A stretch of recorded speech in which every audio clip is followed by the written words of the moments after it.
No hesitation, no mercy. Yakov Yurovsky wasn't just the bureaucrat giving orders. He was the cold-blooded monster who personally aimed his pistol at the Tsar's chest and pulled the trigger.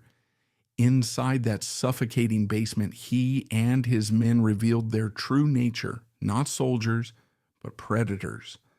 They didn't fight an enemy. They unleashed a frenzied storm of bullets upon terrified women and a crippled boy, trapped prey with nowhere to run.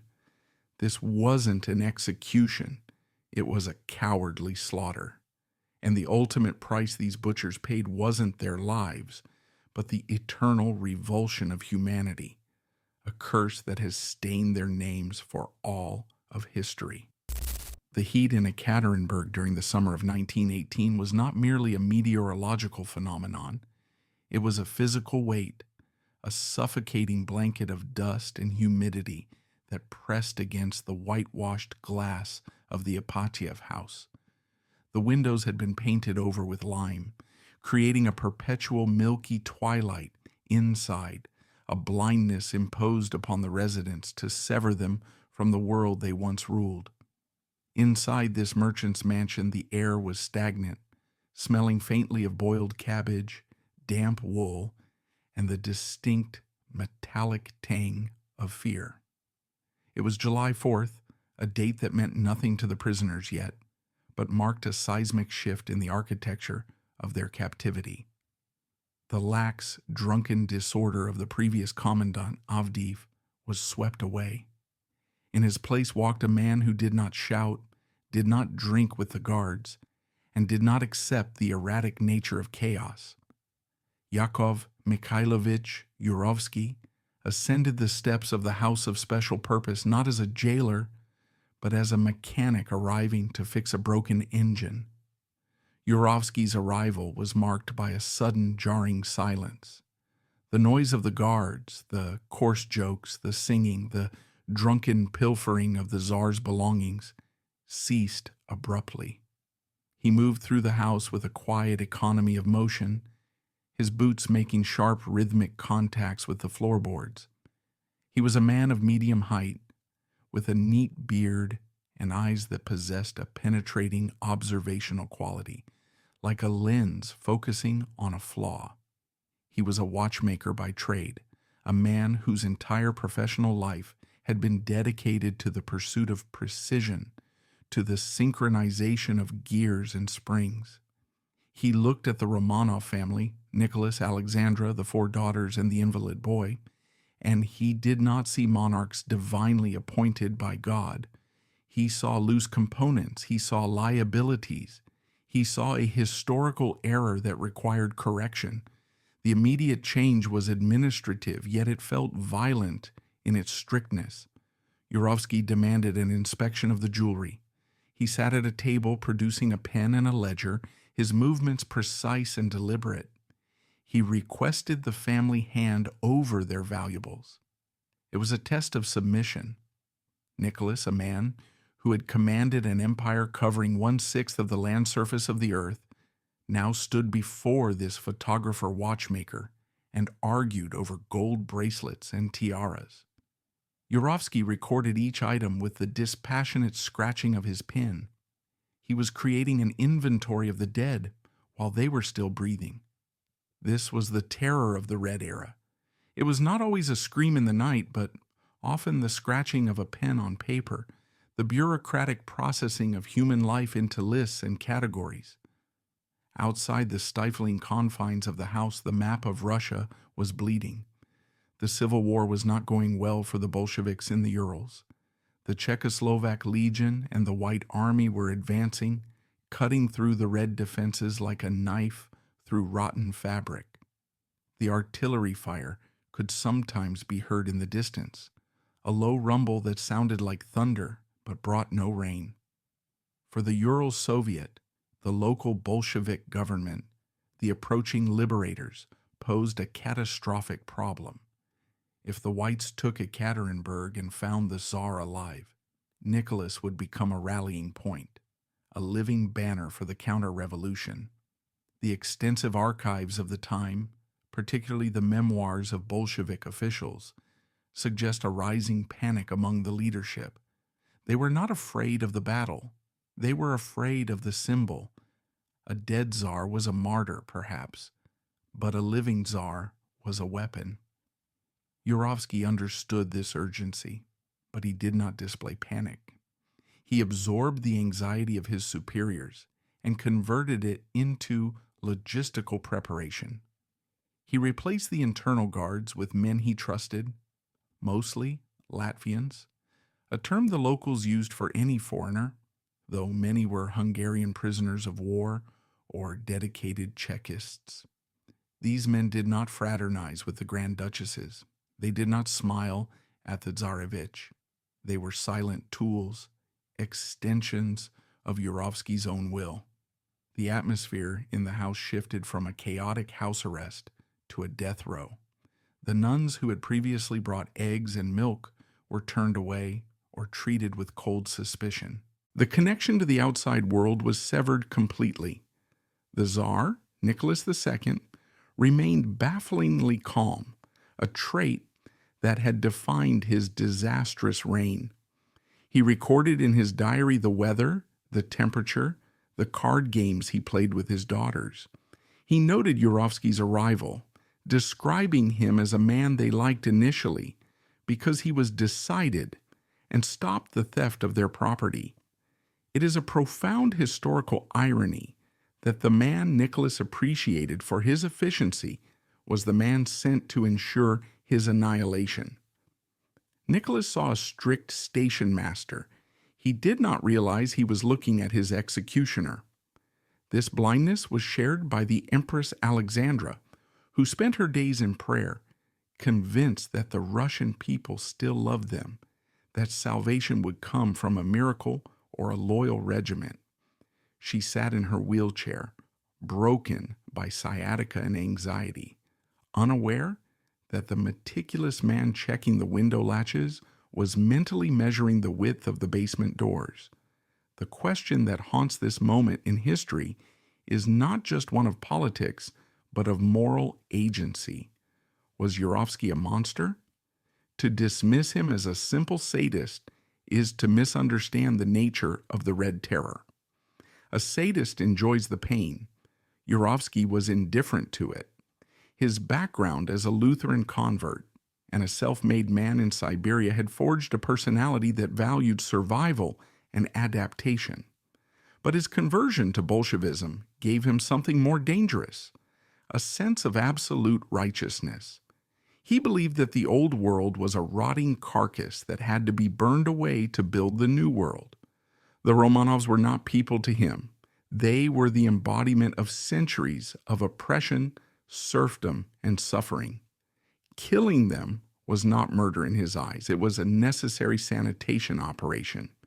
This detachment allowed him to check the pulse of a dying boy with the same clinical interest he would use to check the mainspring of a pocket watch.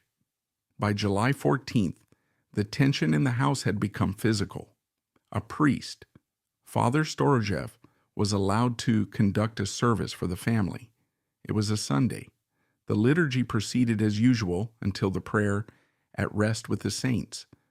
By custom, this is read, not sung, but on this day the deacon began to sing, and the family, overcoming their exhaustion, joined in. They fell to their knees. It was a funeral dirge sung by the living.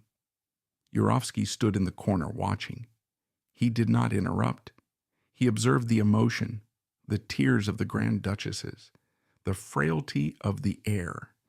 He did not feel pity. He felt the confirmation of his duty. These people were ghosts. They were relics, and relics belonged in the past. The guards later reported that the scene made them uncomfortable, a fleeting human reaction that Yurovsky noted and despised. He knew he needed men who would not hesitate when the order came. The order, however, was a complex bureaucratic dance. Moscow, occupied by Lenin and Sverdlov, was playing a double game. They wanted the Tsar dead, but they wanted to avoid the diplomatic fallout of a state-sanctioned execution without trial. They preferred the Ural Soviet to take the responsibility. The telegrams flew back and forth, coded messages discussing property and transportation. The Ural Soviet, facing the imminent fall of Ekaterinburg, had no patience for show trials. They made the decision on the morning of July 16th. The Romanovs must be liquidated, all of them. There could be no survivors to claim the throne, no living heir to inspire the white armies. The logic was total. It was the logic of extermination. On the morning of July 16th, the sun rose over a city holding its breath. Yurovsky received his final instructions. He did not pace. He did not sweat. He began to plan the logistics of the night. He needed a truck to transport the bodies. He needed a location for disposal. He needed acid to disfigure the faces. And he needed a method of execution that was quick, contained, and quiet. He ruled out stabbing the family in their beds. Too much blood, too much screaming, too much chance of one escaping into the hallway. It had to be a firing squad, but a firing squad requires space, and the Ipatiev House was a labyrinth of small rooms. He selected a room in the semi-basement, a room with a plastered wooden partition and a single barred window at ground level. It was a dead end, a concrete box. A peculiar cruelty occurred in the afternoon, a detail that highlights the cold manipulation Yurovsky employed. The kitchen boy, Leonid Sednev, was a playmate for the sick Tsarevich Alexei. They were roughly the same age. Yurovsky called for Sednev. He told the boy that his uncle wished to see him and sent him away from the house. It was a small act of mercy, or perhaps mere housekeeping, removing a piece of the puzzle that did not fit the target profile. When the family asked where Leonid had gone, they were told he would return. They believed it. The absence of the boy created a vacuum in the group, a missing note in their final hours. The Tsarevich was distraught. He had lost his only friend. Yurovsky watched this distress and said nothing.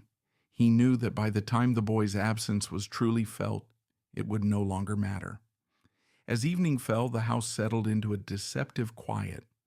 The family had a modest dinner. They walked in the garden for the allowed time, pacing the small enclosure under the watchful eyes of the machine gun posts. Nicholas noted the weather again. Alexandra prayed. They had no idea that just a few meters away, Yurovsky was distributing weapons. He had collected 12 Nagant revolvers. The Nagant is a heavy, reliable Russian service weapon. It holds 7 rounds. It requires a significant amount of pressure to pull the trigger. It is not a weapon for the weak-willed. Yurovsky was handing out these heavy instruments of death to the men he had selected. Men like Pyotr Ermakov, a brute who had spent time in Tsarist prisons and harbored a visceral personal hatred for the emperor. Ermakov did not want a clean execution. He wanted revenge. Yurovsky had to manage this rage, to channel it into efficiency. The sun set, and the white night of the Russian summer began, that eerie, persistent twilight that never fully fades into darkness. Yurovsky told the family to go to bed at their usual time, 11 p.m. He waited. He needed the city to be asleep. He needed the streets empty. He sat in his office, the revolvers on the table, the truck ordered for midnight. But the truck was late. The driver was delayed. The precious darkness was slipping away. For a man obsessed with time, this delay must have been excruciating. He smoked cigarette after cigarette, the smoke curling up toward the ceiling, filling the room with a gray haze. He was not nervous about the act of killing. He was nervous about the schedule. This is the terror of the technician. A passionate murderer might hesitate when looking into the eyes of a young girl. A technician worries only about the angle of the bullet and the disposal of the waste. Yurovsky was the ultimate technician of the revolution. He sat there, listening to the ticking of the clock, waiting for the sound of the truck engine that would signal the beginning of the end. Upstairs, the Romanovs slept, or tried to, unaware that the floorboards beneath them were the only thing separating them from the abyss. The decision had been made, the weapons were loaded, and the watchmaker was waiting for the precise second to strike. The mechanism of history was wound tight, the tension in the spring at its breaking point. There was no turning back. The stage was set for a tragedy that would not just end a dynasty, but would introduce the world to the true, cold face of the 20th century. The delay of the truck became a physical presence in the room, a silent, mocking companion to the ticking clock that Yurovsky watched with obsessive intensity. It was past midnight now, the early hours of July 17th, and the heavy Fiat vehicle intended to transport the corpses to the mine shaft was nowhere to be heard. The commandant sat in the office of the Ipatiev House, the air thick with the acrid haze of cheap tobacco smoke. Opposite him sat Grigory Nikulin, his young assistant, whose face was a mask of pale, nervous anticipation. They did not speak of the enormity of the act they were about to commit. Instead, they spoke in the clipped, dry shorthand of bureaucrats managing a logistical hiccup. Yurovsky checked his revolver again, the cylinder spinning with a smooth, oiled click that sounded obscenely loud in the stillness. He was a man composed of layers, a revolutionary forged not in the heat of battle, but in the cold precision of a workshop. And as the minutes stretched into an hour, his mind drifted from the stifling office to the geometric certainty of his past life. The memory arrived sharply, triggered by the rhythmic swinging of the pendulum on the wall, transporting him back to a world of silence and glass. In the quiet of his studio in Tomsk, years prior to the revolution, the world was reduced to the circumference of a magnifying glass held over a workbench. Yurovsky was not yet a Chekist. He was a watchmaker, a master of the microscopic universe where every brass gear and steel spring had a defined purpose. The air in the shop always smelled of oil and metal dust, a clean industrial scent that he found comforting compared to the chaotic stench of the poverty-stricken streets outside. He would sit for hours, his back curved, tweezers poised like the beak of a predatory bird, manipulating components no larger than a grain of rice. If a gear was stripped, it was replaced. If a spring was weak, it was discarded. There was no sentimentality in mechanics, only function. It was here, amidst the disassembled skeletons of pocket watches, that he began to understand the flaw of the czarist society he lived in. It was a broken mechanism, clogged with the rust of superstition and the grease of corruption.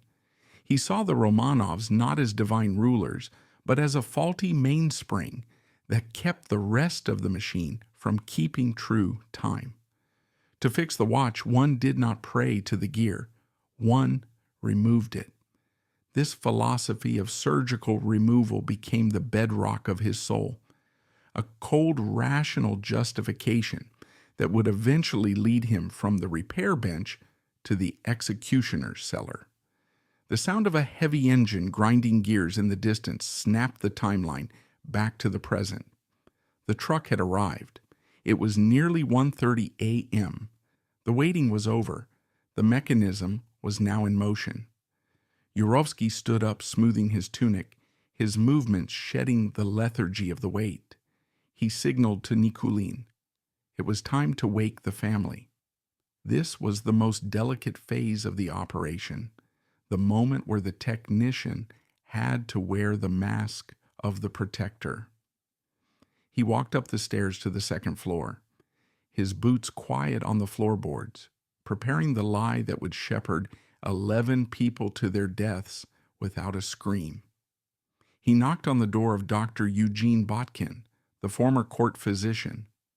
Botkin slept in the room adjacent to the Imperial Family, a loyal retainer who had refused every opportunity to abandon his charges.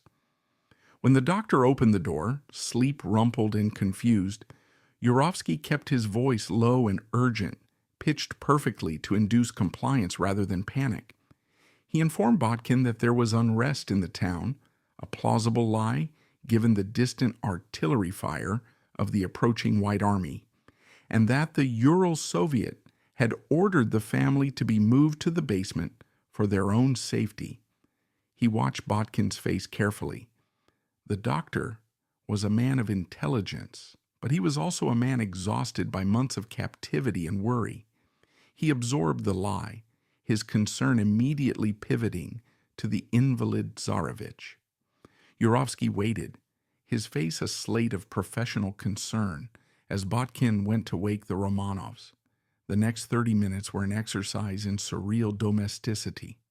Yurovsky stood in the hallway, listening to the sounds of the family preparing for what they believed was a journey to a safer location, perhaps even a train to Moscow or Tobolsk. He heard the rustle of dresses, the splash of water in the basin, the low murmurs of parents comforting children. It was a slow process.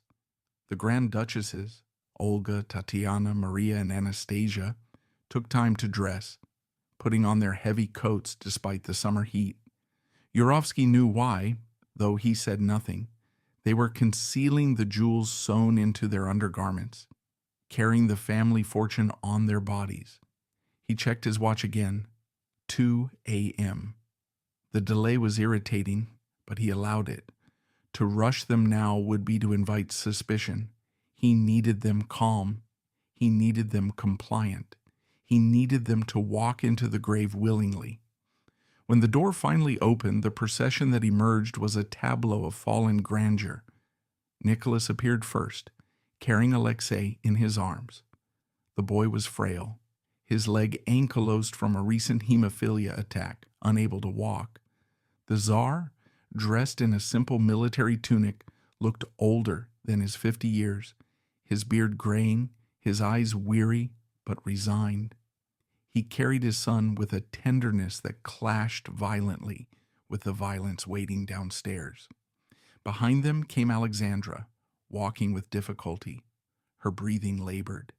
Then the 4 daughters, vibrant and young, clutching small pillows and handbags, followed by the retainers, Dr. Botkin, the chambermaid Anna Demidova, the footman Trupp, and the cook Karitonov. Yurovsky stepped back to let them pass, counting them as they filed by. 11, all present. The kitchen boy was gone, a missing variable they had not yet questioned in the confusion of the waking. The descent into the courtyard and then down to the semi-basement was slow. The stairs were narrow. Yurovsky led the way, his flashlight cutting a beam through the gloom, warning them of the steps. "Careful here," he said, his voice steady. "Step down." It was the voice of a tour guide or a hospital orderly. He was guiding them into the trap with a solicitude that was almost obscene. Behind him, he could hear the heavy breathing of the Empress and the soft groans of the Tsarevich. The house was silent otherwise. The other guards posted in the courtyard, and the machine gun team in the attic, unaware that the finale had begun. Only the select squad of executioners knew, waiting in the adjacent room, gripping their revolvers with sweaty palms. They entered the chosen room.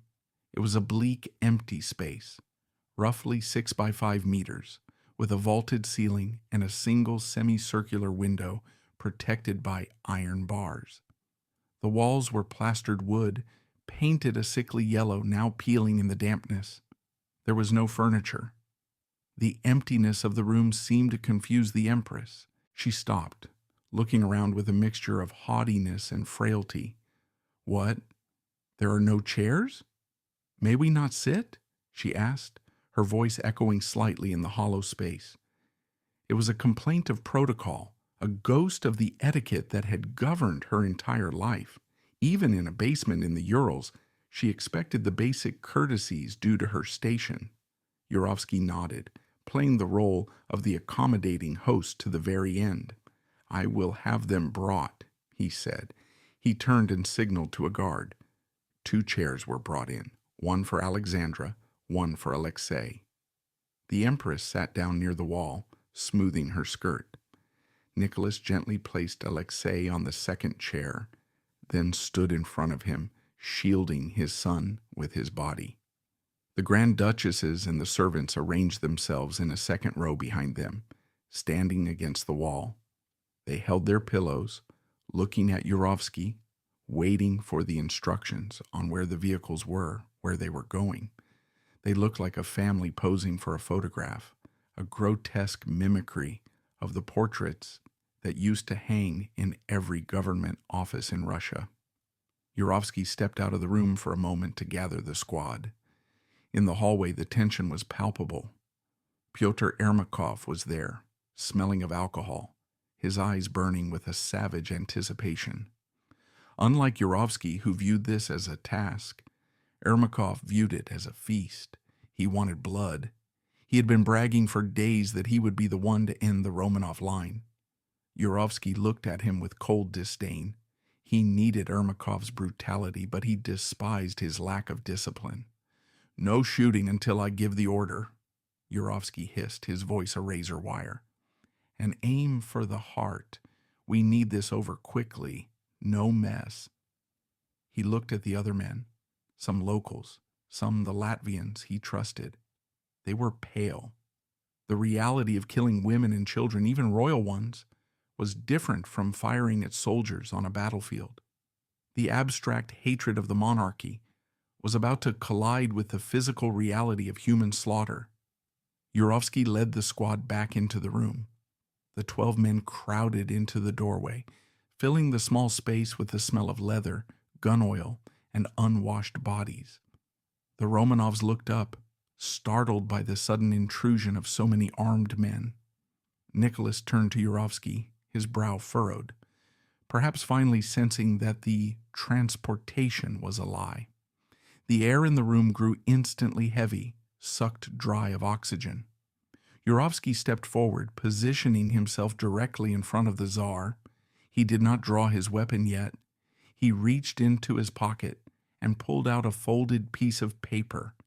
It was the resolution of the Ural Executive Committee. The moment stretched, suspended in a terrible equilibrium.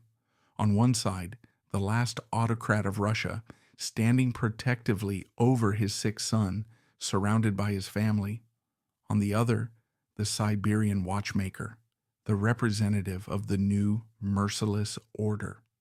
Yurovsky unfolded the paper. His hands were steady. He began to read, his voice loud and formal, cutting through the silence.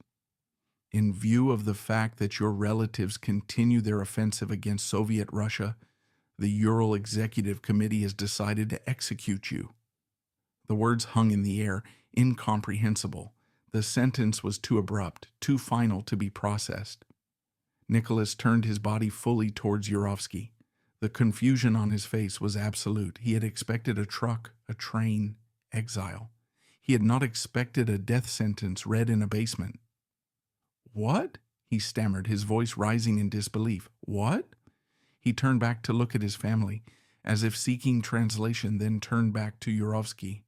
The Grand Duchesses began to cross themselves, a ripple of movement passing through the line of women. The Empress opened her mouth to speak, perhaps to scream, but the time for words had been consumed. The mechanism had clicked past the point of return. Yurovsky did not repeat the order. He did not engage in debate. The reading of the resolution was the final legal formality, the stamping of the invoice. He dropped the paper. In one fluid motion, he drew his Colt revolver. He had chosen an American weapon for himself alongside the Nagant and raised it. There was no hesitation, no trembling. He aimed not at the head, but at the center of the chest, the largest target. Nicholas was still looking at him, his eyes wide, the question "what?" seemingly still on his lips. Yurovsky squeezed the trigger. The roar of the gun shattered the small room, deafening in the confined stone space. Nicholas was thrown backward, as if kicked by a horse, the bullet tearing through his heart. He collapsed instantly, falling without a sound at the feet of his son. The violence that followed was instantaneous and chaotic. At the signal of Yurovsky's first shot, the entire squad opened fire. The room, only moments ago a place of quiet confusion, erupted into a thunderous storm of noise. Smoke and screaming. The plan for a disciplined firing squad disintegrated immediately. The men behind Yurovsky, crowded in the doorway, fired over each other's shoulders, blinded by the muzzle flashes. The air filled instantly with the thick, choking smoke of black powder. The screams of the women mixed with the roar of the revolvers. Alexandra slumped in her chair, shot in the head. The servants fell.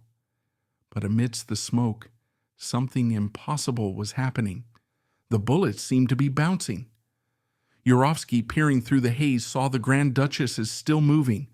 They were screaming, huddled against the wall, clutching each other. He saw sparks flying from their bodies as bullets struck them. The Latvian guards, seasoned killers, stopped firing for a second, their eyes wide with superstitious terror. They were shooting at point-blank range, yet the girls would not die. The bullets were ricocheting, embedding themselves in the wooden walls and the stone floor. In the panic and smoke, the men believed they were witnessing a miracle, that the Romanovs were protected by some divine shield. Yurovsky, the materialist, the watchmaker, knew there were no miracles. There was only physics. He did not know yet about the diamonds, the 18 pounds of gems sewn into the corsets acting as body armor. But he knew that a machine that failed to work simply needed more force. "Keep firing," he shouted, his voice cracking over the din. He moved into the room, stepping over the body of the Tsar. The floor was already slick with blood. The smell was overpowering: blood, burnt powder, and the bowels of the dying. Dr. Botkin was on his knees, still alive, trying to crawl toward the Tsar. Yurovsky raised his Colt and fired a second shot, putting the doctor down, but the girls were still screaming. The room had become a slaughterhouse, a place where the clean, theoretical violence of the revolution had devolved into a messy, visceral butchery. The smoke was so thick they could barely see their targets. The wooden doors opened to let the smoke out, but the noise spilled into the courtyard, alerting the neighborhood. Yurovsky realized the guns were failing. The noise was too much. The ricochets were dangerous to his own men. He needed to end it manually. He holstered his smoking revolver and grabbed a bayonet from one of the rifles. "Stop shooting. Use the bayonets," he ordered. The transition from the mechanical distance of a gunshot to the intimate brutality of steel was the final descent. Ermakov, already in a frenzy, lunged at the Grand Duchesses with a bayonet. The girls, protected by their diamond-lined corsets, were terrified but alive, cowering in the corner. The bayonet points struggled to penetrate the bodices. It was a nightmare of resistance. In the center of the room, amidst the carnage, the Tsarevich Alexei groaned. He was still sitting in his chair, terrified, covered in his father's blood, but alive. The armor on his body had protected him from the initial volley. He looked up, his eyes unfocused. A child trapped in hell. Yurovsky saw him. The boy was the heir, the central component. He could not be left half broken. Yurovsky stepped forward, pushing aside a guard who was hesitating. He looked down at the boy who he had watched play in the garden, the boy whose health had dictated the rhythm of the house for weeks. There was no hatred in Yurovsky's eyes, only the cold resolve of a man finishing a job that had gone wrong. He raised his revolver again, aiming directly at the boy's head, behind the ear. 2 shots. The groaning stopped. The boy slumped forward, sliding off the chair onto the floor next to his father. The mechanism was finally broken. The silence that descended upon the room was heavier than the gunfire. It was a ringing absolute void, broken only by the dripping of liquid and the settling of the black powder smoke that hung in the air like a shroud. The execution was over, but the work was only just beginning. Yurovsky moved through the haze, his boots sticking slightly to the floor. He was no longer the executioner. He was once again the manager, and the scene before him was a logistical catastrophe. The room was a wreck. The walls were pockmarked with bullet holes, the plaster shattered, revealing the wooden beams beneath. The bodies lay in a heap, a tangled mass of limbs and bloodied garments. It was not the clean, firing squad termination he had envisioned. It was a slaughter, a chaotic outburst of violence that left behind a mess that now had to be cleaned up before the sun rose over Ekaterinburg. He ordered the guards to check the bodies. The men, their ears ringing and their hands shaking, moved forward. They poked at the corpses with their bayonets. One of the Grand Duchesses, Anastasia, stirred. She was not dead. She had been shielded by the body of her sister and the jewels in her corset. A guard, startled by the movement of what should have been a corpse, reacted with a brutal, reflexive violence, bringing the butt of his rifle down on her face. The sound was sickening, a dull crunch that finally extinguished the last spark of the Romanov line. Now there was truly nothing but silence. Yurovsky checked his watch. Time was bleeding away. He ordered the bodies to be moved. The men grabbed the sheets from the cots brought down earlier and began to wrap the victims. It was a gruesome task. The bodies were heavy, dead weight in the literal sense, slippery with blood. As they lifted the Grand Duchesses, a strange sound caught the attention of the guards, a hard metallic clinking coming from within the bodices of the dresses. One of the men, a worker named Lyukhanov, greedy even in the presence of such carnage, tried to slip his hand into the dress of one of the girls. Yurovsky saw it instantly. He drew his revolver again, not to kill, but to assert command. "None of that," he barked. "Everything belongs to the state. Anyone caught stealing will be shot right here next to them." The threat was real. The looting stopped, but the curiosity remained. The armor that had deflected the bullets was about to be revealed. The bodies were dragged out to the courtyard where the Fiat truck was waiting, its engine idling with a rough, chugging rhythm. The vehicle was too small for 11 bodies. They were piled in the back, wrapped in bloody sheets, a macabre cargo of emperors and servants indistinguishable in death. Yurovsky climbed into the cab or rode with the bodies. Accounts vary, but his presence was constant. He was the conductor of this hearse. They drove out of the Ipatiev House gates, leaving behind the smell of cordite and the pools of blood that the cleaning women would soon be forced to scrub.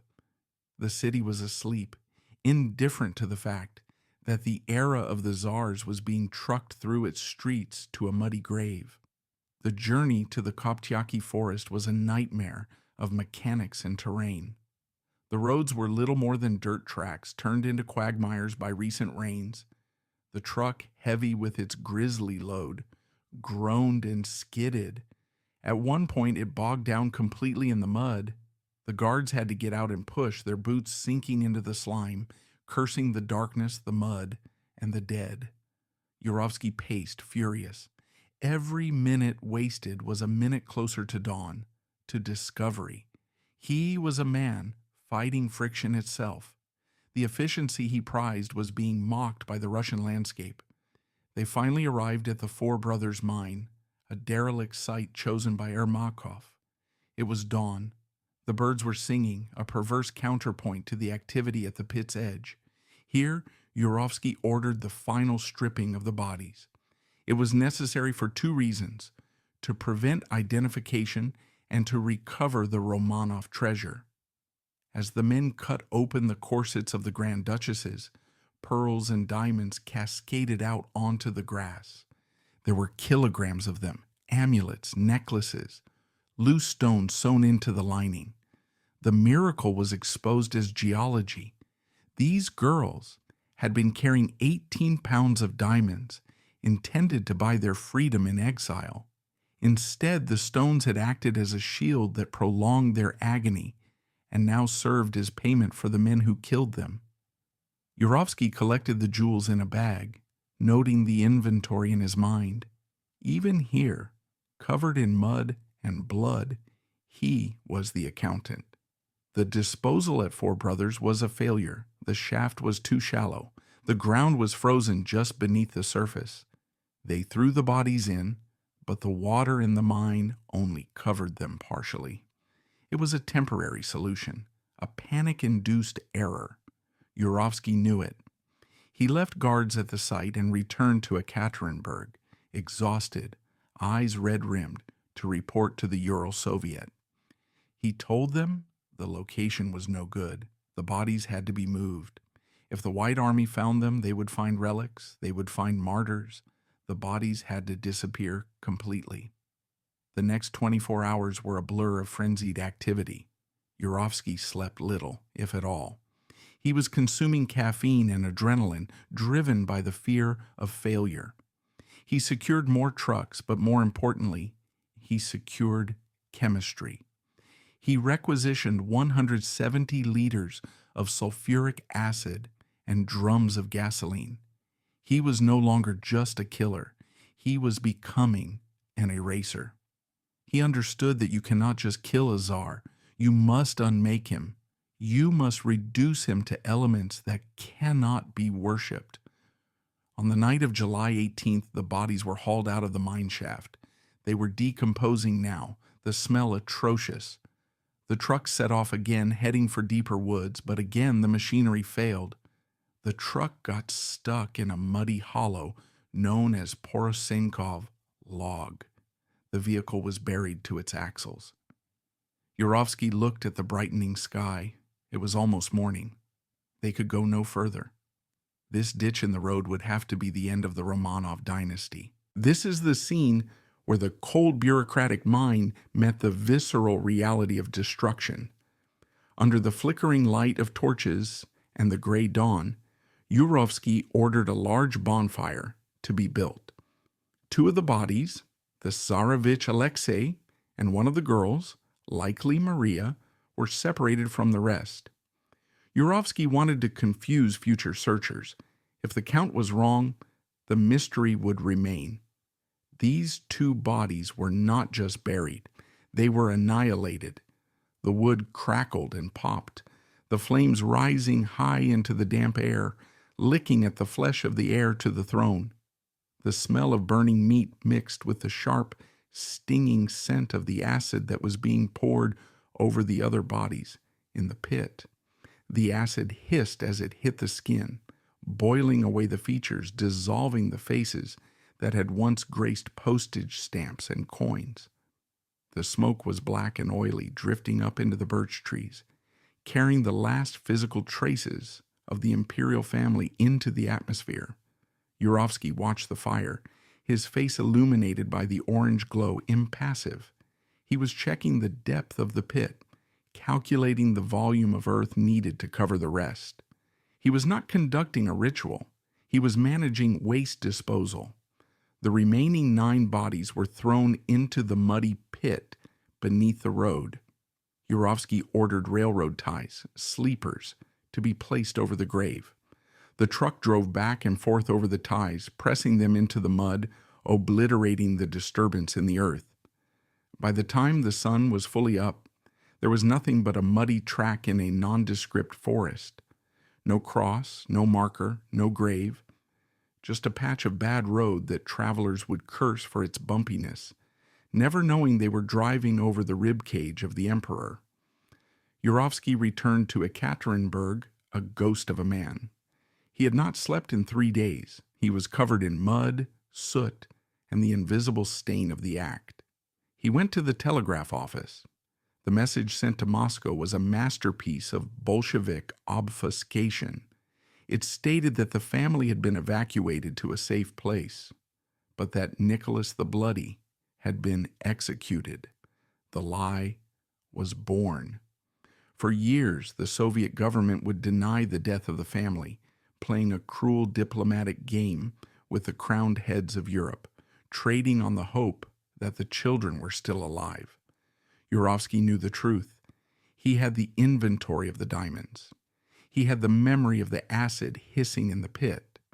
The immediate aftermath in Ekaterinburg was a vacuum. The Ipatiev House stood empty, the house of special purpose having fulfilled its purpose. The locals whispered. They had heard the trucks, seen the movements. But in the atmosphere of the Red Terror, curiosity was a fatal disease. People looked down when they walked past the mansion. The Latvian guards were dispersed, sent to the front, or transferred to other Cheka units. Yurovsky was promoted. He was given a position in the Moscow Cheka, and later, ironically, appointed to the gold department of the state treasury, Gokran. The man who had stripped the diamonds from the dead Tsaritsa was now in charge of the Soviet Union's jewels. It was a reward for his integrity, his refusal to steal a single gem for himself during the massacre. He was an honest monster. On July 25th, 8 days after the execution, the White Army entered Ekaterinburg. The Bolsheviks had fled. The liberators rushed to the Ipatiev House. They found it a shambles. The basement room had been scrubbed, but the walls told the story. There were bullet holes, gouges from bayonets, and, despite the scrubbing, traces of blood in the cracks of the floor. But there were no bodies. The investigation began immediately, led eventually by Nikolai Sokolov, a legal investigator of obsessive tenacity. Sokolov's investigation was a forensic hunt through a landscape of silence. He found the four brothers' mine. He found the debris of the first failed attempt, a buckle from the Tsarevich's belt, a severed finger, likely the Empress's, the corset stays. But he did not find the bodies. He stood in the Koptyaki forest, unaware that he was walking over them in the Porosenkov Log.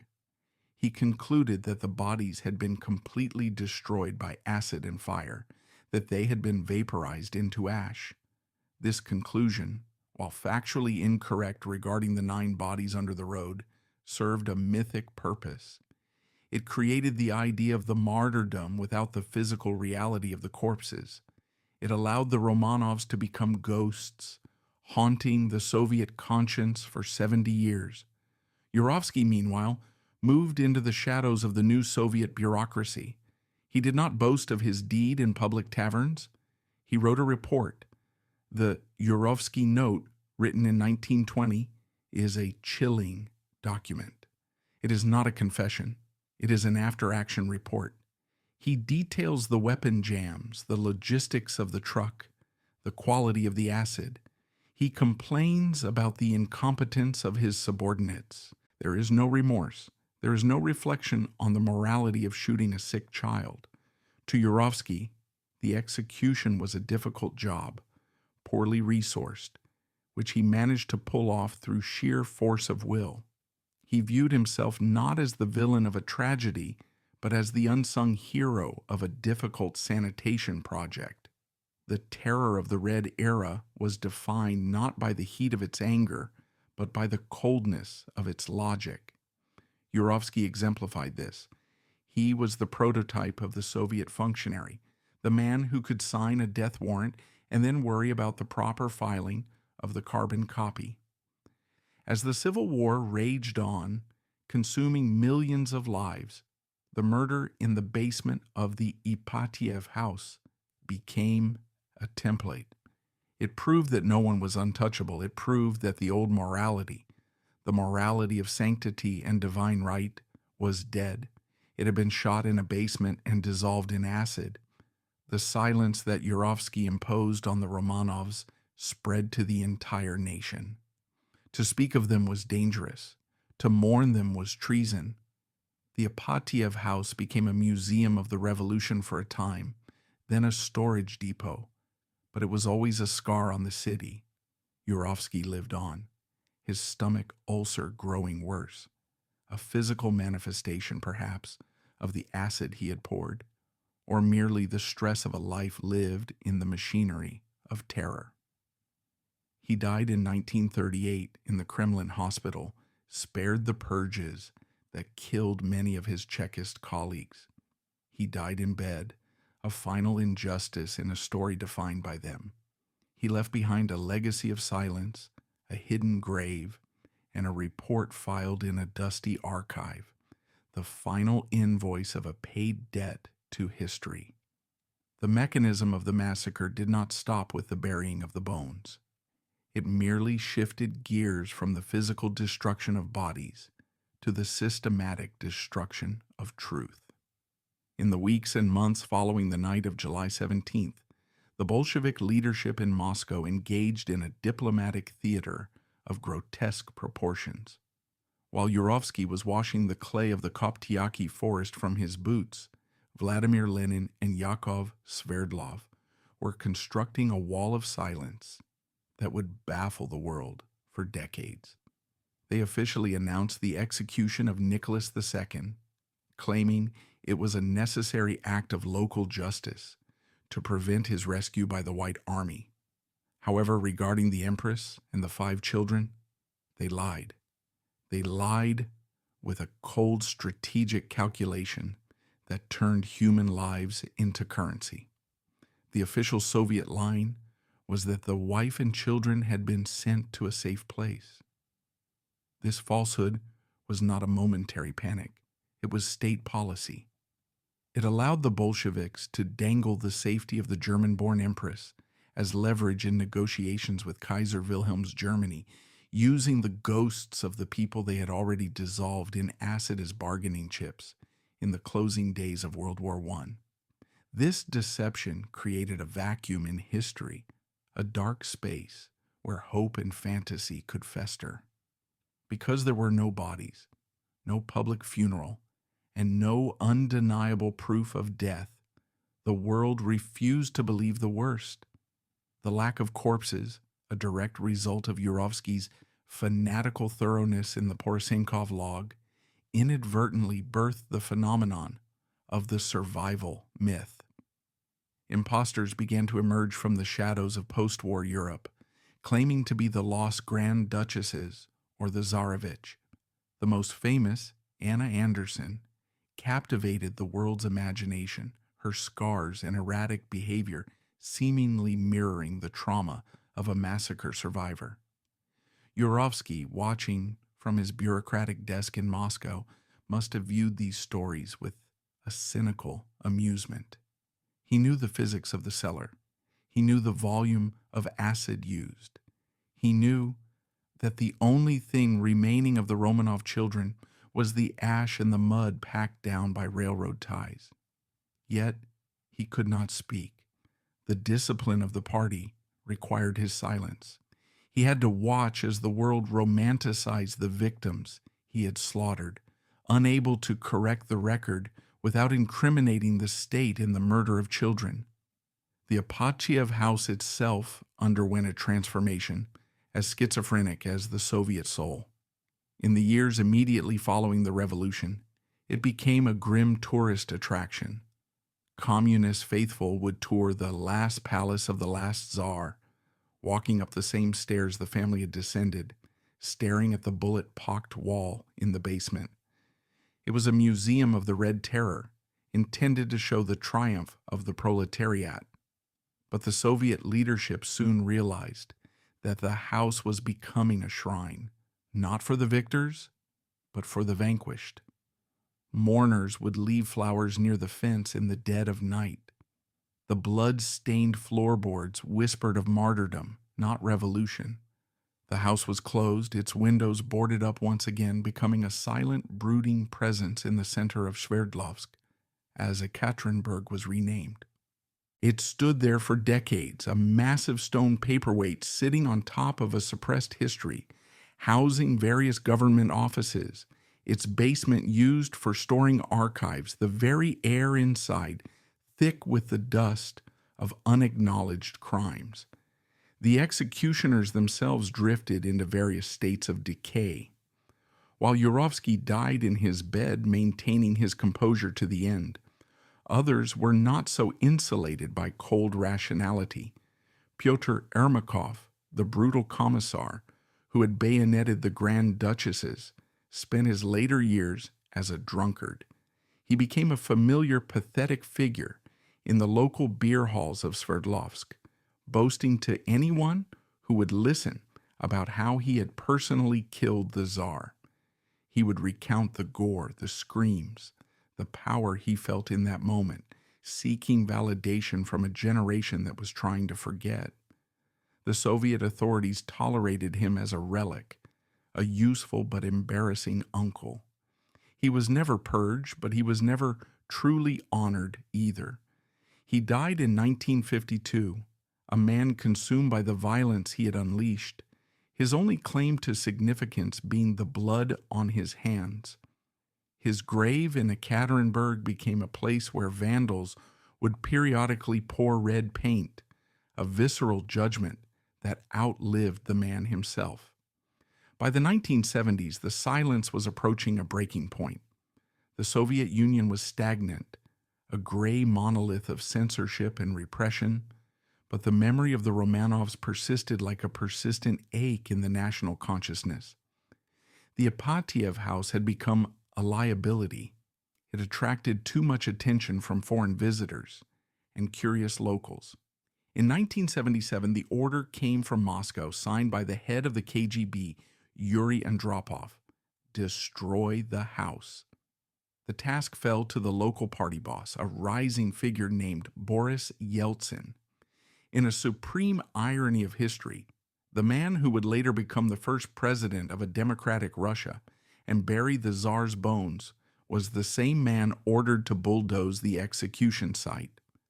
Over a period of days, the mansion was demolished. The wrecking balls smashed into the walls that had absorbed the bullets of 1918. The rubble was carted away, the basement filled in, and the site paved over with asphalt. It was the final attempt to erase the geography of the crime. But as Yurovsky had learned in the forest, you cannot bury the truth simply by moving the earth. The destruction of the house only amplified its legend. The empty lot became a place where nothing is, a void that screamed louder than the building ever could. While the house was being erased, the grave in the forest remained undisturbed, a secret sleeping beneath a layer of birch leaves and rotting wood. It was not until 1979 that the earth finally yielded its secret, not to the government, but to two amateur enthusiasts, Alexander Avdonin, a geologist, and Gely Ryabov, a filmmaker with Interior Ministry connections, had spent years analyzing the Yurovsky note and cross-referencing old maps. They worked in secret, terrified of the KGB. On a summer day, probing the ground in Porosenkov Log with metal rods, they hit something. They dug. The dark, peaty soil gave up greenish-black bones, damaged by acid but unmistakably human. They found skulls with bullet holes. They held the skull of the emperor in their hands, the gold dental work still visible. Panic set in. To report this finding in 1979 would mean arrest, perhaps worse. They reburied the skulls, swore an oath of silence, and waited. They waited for the empire that killed the Tsar to die itself. The collapse of the Soviet Union in 1991 was the key that finally unlocked the grave. As the statues of Lenin were toppled across Russia, Avdonin came forward. The grave was officially opened. The excavation was a forensic archaeology of horror. The mud yielded shattered ribs, vertebrae, and thigh bones. The acid had done its work, but not completely. DNA testing, a science Yurovsky could never have imagined, bridged the gap of 70 years. The genetic material of the skeletons was matched with living relatives of the Romanovs, including Prince Philip, Duke of Edinburgh. The science confirmed what the Bolsheviks had denied. Here lay Nicholas, Alexandra, and 3 of their daughters. But the grave also revealed Yurovsky's final trick. 2 bodies were missing. Alexei and 1 daughter, Maria, were not in the pit. The bonfire in the woods had been more effective than the mass grave. For a few years, the survival theorists clung to this discrepancy, until 2007, when a second, smaller burn pit was found nearby, containing 44 bone fragments and teeth. The puzzle was complete. The entire family had been accounted for, reduced to a collection of calcium and dust. The reburial of the Romanovs in 1998 in the Peter and Paul Cathedral in St. Petersburg was the closing act of the 20th century for Russia. It was a ceremony of repentance. Boris Yeltsin, the man who had bulldozed the Ipatiev House, stood before the coffins and bowed his head. "We are all guilty," he declared. The small wooden coffins, so small for such a massive weight of history, were lowered into the crypt.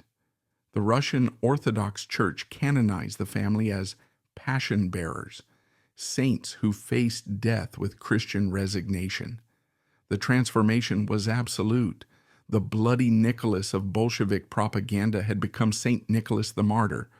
The women who were bayoneted in a basement were now icons, their faces painted with halos in churches across the country. And what of Yakov Yurovsky? What is the final verdict on the watchmaker? He remains the dark negative to the Romanovs' light. In the modern narrative, he is often depicted as a villain, but that word is too theatrical for him. He was something far more terrifying. He was a man of conscience who believed that murder was a moral duty. He was the embodiment of the idea that the ends justify the means, the belief that utopia can be built on a foundation of bones. He did not kill for pleasure, he killed for a cause. He looked at a hemophiliac boy and saw a political symbol that had to be deleted. His tragedy, and the tragedy of the entire Red Terror, is that he believed he was performing a necessary surgery on history, when in fact he was merely inflicting a wound that would never heal. Today, on the site of the Ipatiev House in Ekaterinburg, stands the massive Church on the Blood. It is a towering edifice of white stone and gold domes, built directly over the spot where the basement room once existed. Inside, the altar is positioned roughly where the Tsar stood when he was shot. Pilgrims come by the thousands to light candles and kiss the icons. The silence that Yurovsky tried to impose has been drowned out by the chanting of prayers. The acid, the fire, the unmarked grave, the lies, none of it worked. The harder he tried to erase them, the more permanent they became. Yurovsky died thinking he had closed the book on the Romanovs, but he had only written the prologue to their sainthood.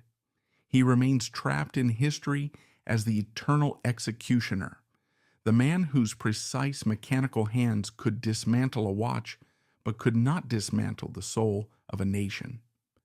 The story of the Red Terror is often told through statistics: millions dead, gulags, famines. But the true nature of the terror is best understood in the microcosm of that basement room. It is the story of a specific moment when political ideology superseded basic humanity, when a group of men convinced themselves that the murder of a family was a triumph of progress. It is a warning that echoes from the cellar of the Ipatiev House to the present day.